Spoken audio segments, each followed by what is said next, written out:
What is identity?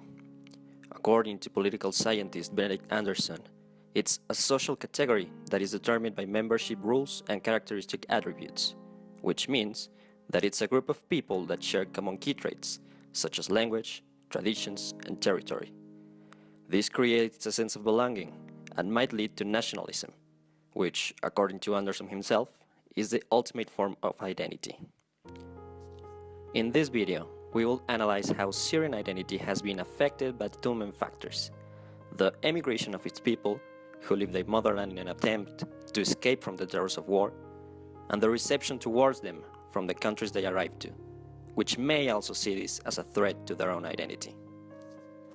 The countries that accepted Syrian refugees are Turkey, Lebanon, Jordan, Iraq, Egypt, and Germany, among others. On the other hand, some examples of the ones who did not are Saudi Arabia, Kuwait, and Qatar.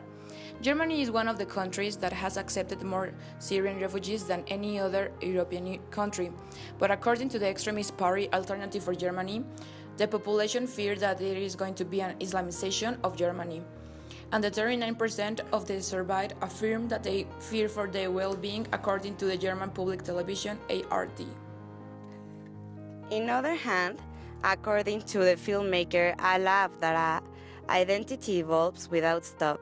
It can't be fixed, and it's not linked with the idea of nationality. Each generation is different, so each generation has different interests and different identity. From this research, we can conclude that every Syrian has a different opinion about their identity.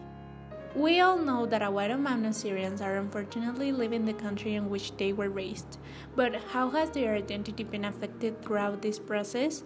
What happens to their identity when they migrate to another country?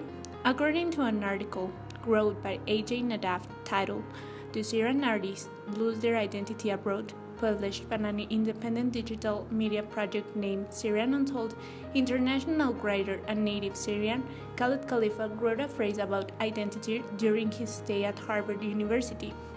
After meeting with several Syrian citizens, he determined that refugees lose their identity but do not acquire a new one.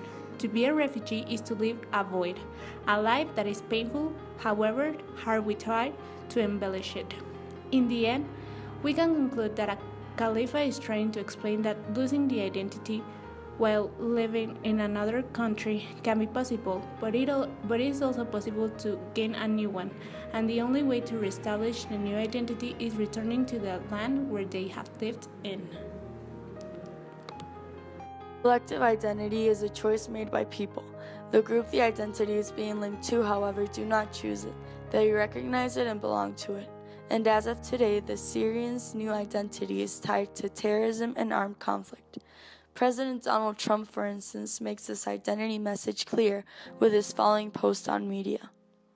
The identity of Syrian refugees abroad has changed in primarily two ways, majorly supported by the notion of belonging to a higher group and having a sense of home. On one hand, the identity and cultural clash can overpower the Refugee Act itself. That is, Syrian refugees that do not change their national identities to conform a new society. For instance, we have the report of 1,200 sexual assaults committed on New Year's Eve in Germany, specifically in Hamburg and Cologne, by 120 men identified as suspects. 2/3 of them are asylum seekers, mainly from Morocco, Algeria, and Syria.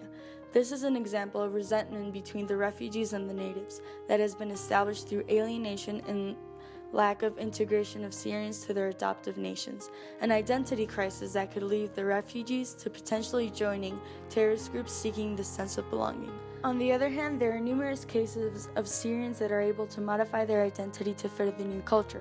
Shem Moscoon from Aleppo landed as a refugee in France in 2013.